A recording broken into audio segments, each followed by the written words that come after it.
So we'll be now moving on to our leadership workshop led by our guest speaker, Thomas White. From this workshop, you'll strengthen your leadership skills and learn how to be an engaging leader. We hope that you apply what you've learned to become a better chapter officer. Throughout the workshop, if you have any questions, please send them to me through the chat and I'll ask them on your behalf. A quick introduction of our speaker. Thomas is an entrepreneur, disruptive innovator, and a teacher. He has served as a trusted advisor for many CEOs and C-suites of some of the largest companies in the world. He is also the executive producer of two national radio shows named Business Matters and The Heart of Business. He currently has his own leadership training program called Transform, with a purpose to inspire and fuel the leaders inside of us.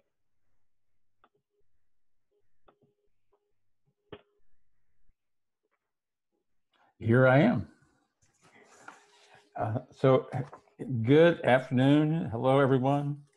Thank you for inviting me. Grateful to be here today.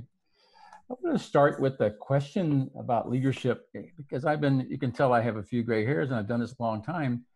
And why is now so different to be a leader than before? And I introduced this notion of quantum age. And what does that mean? Well, one of the things that's happened with quantum mechanics and quantum physics is it's teaching us to look at things differently. And so often in leadership roles, we look at the world through causality, we look at the world through the symptoms. Sales are down, the markets are bad, our products are late, our quality is not what it's supposed to be, whatever those things are. And we look at the disappointments and the gaps we have, but we rarely understand what's really causing it. So we're going to take a view today of what's the quantum view through this quantum age of looking at the causality, which then by understanding that will have us be better leaders. Next slide, please. So what does that mean? Well, here's some things that are happening in the world that leaders have to contend with that are both exciting and can be daunting. One is technology is redefining what work is. Who would have guessed, 6 months ago that a majority of people in many professions are going to be working at home? That's been tried for 40 years and not been successful. And it's because technology provides that. So as a leader, you have to reframe how you think about your workforce, how you think about getting things done, how do you think about coordination, how do you think about innovation, everything, because technology has changed that. Medical breakthroughs alter who we are. There's a lot of work being done on basically having us be enhanced human beings, whether it's our minds, it's our bodies. So that changes and provides a whole different set of understandings of what it is to be human and how to work with leaders, with each other. Science is changing what we know about space and time. Why is that relevant to leaders? With time, one of the most precious commodities we think is time. What if time is different than we thought? What if time is more of an abstraction and there's ways to manage time so that we're not limited by time? And the last piece of this for me is that nothing more important in my view coming out of what's happening today with COVID-19 is that what happens locally has global impact. This started somewhere, it's been spread to the whole world and continues to be spread.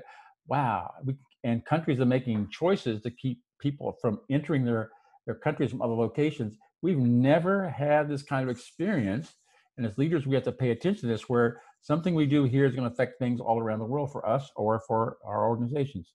Which brings us to what's the global situation report? Let's look at the next slide here. So we just talked about global impact of local decisions. Here's one of the things that's really interesting to me. So if you're a leader, how do you inspire, get people interested and so forth? In general, the human sense of belonging is eroding. We would think that something like Facebook would provide us a way to have people more connected. We have Slack, we have all kinds of things, email. But the truth is, if you talk to people, they feel more separate than ever before. So how do you as a leader have people feel this human quality of great importance that they belong, that what they do matters? Because right now, it's certainly not a forefront for people. We have a normalization that below average customer engagement, customer service is acceptable, and this is rising. We do this because we say that money matters more than people, one of the big challenges in this country, in the United States. And so as leaders, we can change that so that what people do, they're inspired to do things at a greater level. And when they do that, they have a sense of meaning and purpose, which they don't have if they're living in below average kinds of situations. And finally, this is a time of continuous disruption. You know, the pace of disruption used to be very slow. Now it's almost instant. And as a leader, you have to be constantly pivot. Oh, this changed. Oh my goodness, that's not what I expected. Oh my goodness, some new equation got introduced, or some new factor got introduced. So we're constantly changing and pivoting so that we can be relevant to what's going on in the world. Next one, thank you. So here's something that I want you to, I invite you to think about. So beliefs, what you believe, is a fundamental for how your chapters, your organization operates. Yeah. So if you don't know what you believe, you're going to have all kinds of consequences happening as a leader that you don't understand why. So it's important for leaders to begin to start understanding, what do I believe? What does that mean? Like, what do I like and dislike? Those are beliefs. And those simple things affect what people, how they view the world, how they view what's possible, how they view what's not possible. There's a gap between what I expect in results and what the actual results are. And that gap can be directly connected to what the business or the organization believes. So instead of just looking, like I said, at this place of, well, I have lower sales, or I have lower attendance at my meetings, or whatever that might be in your case, you start to say, well, wait a minute, what's going on that's creating this phenomenon? And what's going on is that we have a mismatch in what I believe and what the other person believes. In the case of chapter members, what do they believe? Because what they believe drives their interest, drives what will have this be a meaningful experience for them. So by understanding that and bringing alignment between what you believe as a leader and what they believe as a participant, you start bringing people closer together, and that alignment creates a level of symmetry and experience that's not able to be replicated otherwise. And this gets me just to the last thing. And we talk about, here we go. Now we'll go to the next slide. That's good. What makes great companies? Why I brought this to you today is, and at the next slide, I'll talk about what the leadership qualities are. It does this because I want to get some time for you to ask questions. Is, well, what's the difference between something that's mediocre and something that's great? Well, great organizations, it could be companies, it could be chapters, have a leader that's got a clear purpose for a just cause. The leaders there inspire. What does that mean? That means that those leaders have the people that are part of it believe that they can do something they previously believed was impossible or very difficult. So how do we inspire people? We start with ourselves. We believe it's possible. I'll talk about this in a minute, but one of the things that's interesting, there's a story about Steve Jobs that said he had a reality distortion field. What that means is that people come sit around and talk to him, and they came in believing something was impossible, and he leaves saying, yeah, it's totally possible to get it done. How did that happen? I'll talk about it in a minute, but that's what leaders do to inspire. They have people eliminate or moderate what they think is not possible, so they can begin to act in a way that they didn't before. And the customers, the people that are part of this, they become your advocates. So they say that what matters to you also matters to them. So they're going to take a stand for the organization in a way that they wouldn't be for a great, if they weren't a great company. Good companies, awesome. Good organizations, great.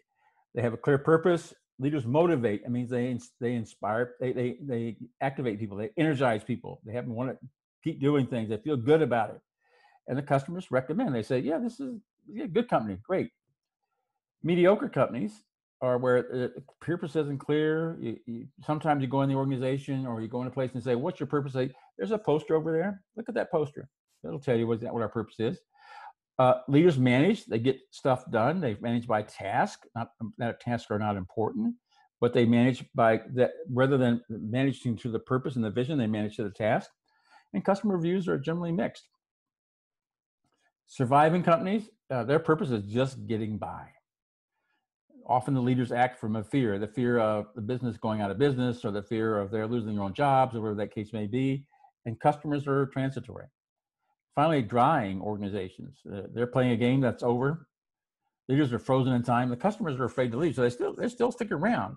So then what you can do is look at your chapters. Are you great? Are you good? Are you mediocre? You're probably not surviving or dying. And what can you do to bring leadership qualities I'll talk about in a minute to apply to having that chapter be the greatest chapter ever. And well, you can ask me some questions about that here in a minute. So let's go to the qualities of leadership,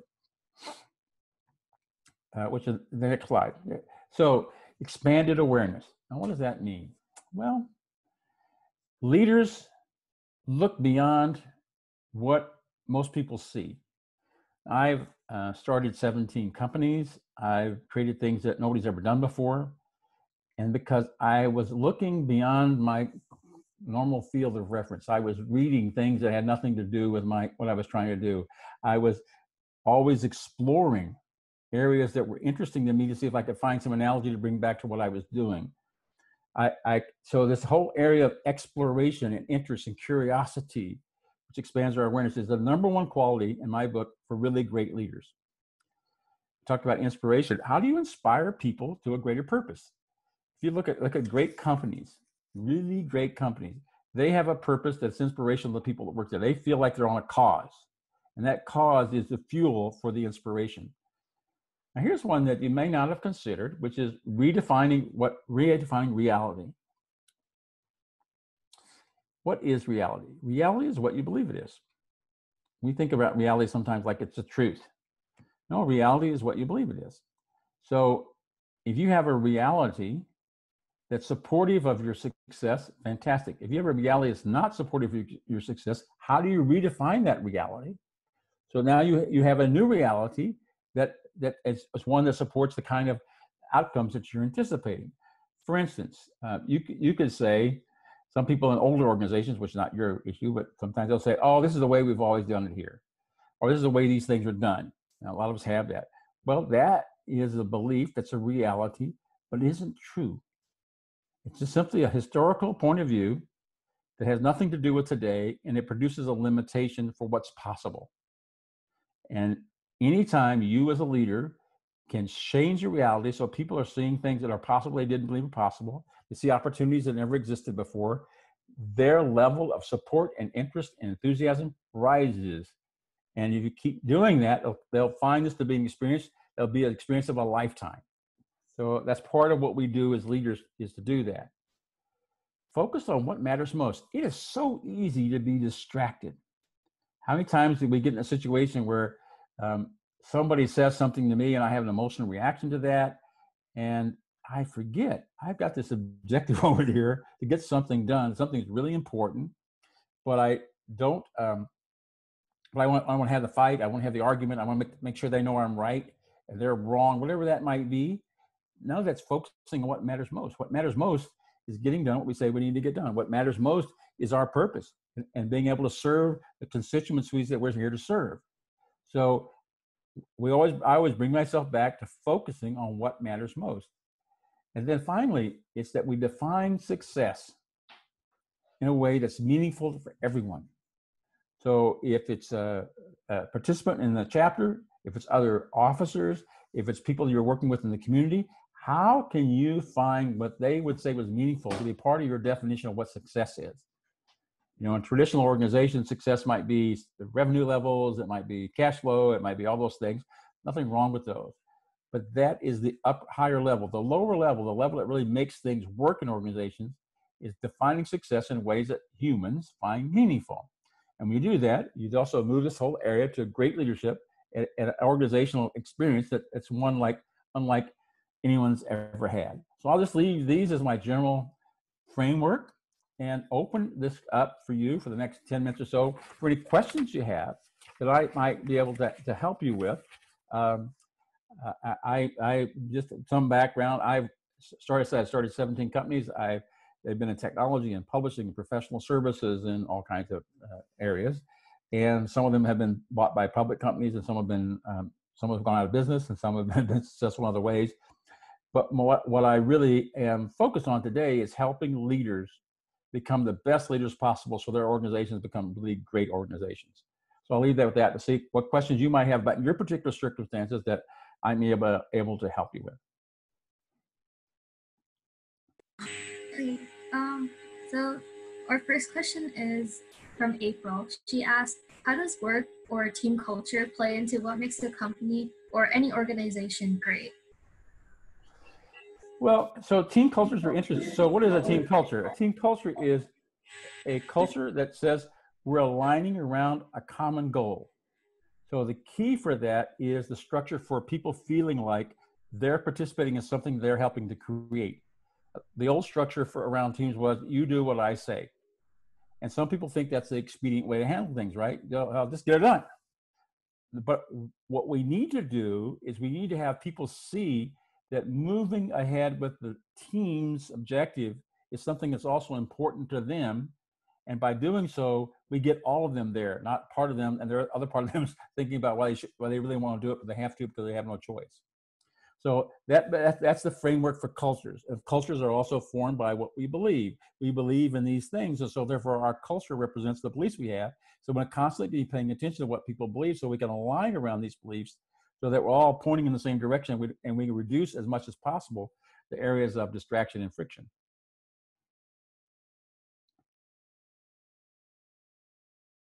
Did I answer your question? What strategies do you have in aligning the values of members and yourself as a leader? That's a great question. So the thing about values is you have to start with what are yours. So one of the things, so if you talk to leaders, most leaders will not be able to clearly answer that question. So we want to start with what matters most to you. Could be integrity, it could be success, it could be, doesn't matter. Whatever it is, be totally clear about it and what it means so that you can communicate that to others. So that so where possible, they say, oh, yes, that makes sense to me. So part of alignment is listening. You know, one of the things that's challenging for some leaders, especially emerging leaders, is listening to what the other person says, particularly when they don't say anything at all. So if you say to a group of people, everybody agree? Great. Well, nobody agrees. And then all you had there is nobody said anything. So it's imperative for the leader to say, well, this is what it means to me. What does it mean to you? Is this something, tell me why it's important to you. So there's this whole quality of inquiry and bringing forward from the other person what their understanding is so that we start bringing these understandings close enough together so we have the same understanding what the values are. You know, each of us has our own reality. That reality is unique. We want to bring them close enough together so we can feel like we're on the same page and working together. And that's the job of the leader, so that he, she brings out from the people an understanding that they didn't think about before. Now they say, oh yes, this is hitting the mark for things that are important to me. Great, thank you. Next question is, what are the greatest lessons you've learned from your failures? How does one create a sense of camaraderie? Yeah, between members of the team. Well, you know, that's also a great question. I'll tell you, my greatest lessons are that I didn't place a high enough value on integrity. I have had the opportunity for some really great innovations, inventions that I've created, and I was not at the highest level of integrity. And you know what? I didn't have the greatest outcomes. I think I could have had amazing things and made big differences, but I was trying to game other people, or I was concerned about how I looked, or I got concerned about what other people, you know, would they do what I told them to? Could I control the situation? All those things, right? So then I would say what needed to be said, but it had nothing to do with integrity. So for me, that's the most important thing. Now, integrity can be understood in many ways. For me, it means, am I in harmony? Is what I say and what I do the same? Is what I feel the same as what I say and do? So that there isn't like an agenda running that I don't verbalize, or I change the game for people. So they need to know that I'm consistent and I do what I say when I say I'm going to do it. I don't have a story about why it's not my responsibility. It's always my responsibility. And when people get that, they relax. They know that I've got their back. They know that the things that are important to them are also important to me, and they can trust that. And when people can trust things, you know that in your relationships with friends, right? If you have a friend, you know 100% you can count on, you have a lot more openness with that person than people you don't. Same is true in business, and same is true as teams.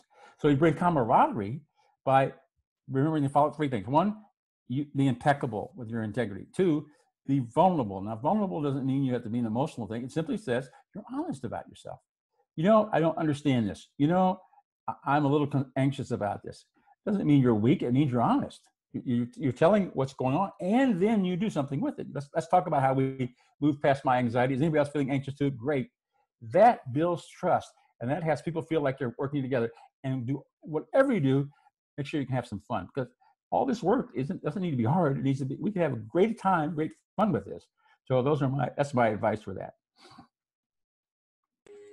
Thank you. We have one last question. So this is from Cedric. He asks, you reiterate the importance of inspiration. How do you properly define success and build relations with coworkers so that everyone shares the same definition of success? Boy, that's the biggest question of all. So success is personal. So what I do with people is I have a conversation with them. What would success look like to you? Right? So it could be that I feel like I did a good day's work. It could be that my concern is that we take care of people who are disadvantaged in the world. It could be that I have a good job so I can take care of educating my children. It's whatever that is. Whatever those key measurements of success are for that person, because they're unique. I write those down. I pay attention to those. I'm always checking in with that person. How are we doing? How are we doing moving ahead with what's success for you? And if we're not moving that direction, what can we do together to be more aligned with what's successful for you? Now, sometimes you can't do that. I once owned a leadership development company, and we worked with Capital One Financial Services. We worked with 2,200 leaders from the CEO out, and about 3% of those leaders left the company. And they left the company because they discovered that their measures for success were inconsistent with the company's measures for success. And the person who ran human resources said to me, it's just good for everybody, because this person who left did it deliberately because it wasn't the best place for them, and it wasn't the best place for the company. So companies, organizations, chapters that are always looking, what are your standards? What are mine? How do we bring those together? And let's work together so we bring mutuality for success, produces a great outcome for everybody. Thank you so much for speaking at our conference. I really hope that everyone attending learned something and will apply the skills that they Well, thank you so much. Yeah, thanks for inviting me. I had fun, and I wish you all the best. Bye. Goodbye. Thank you.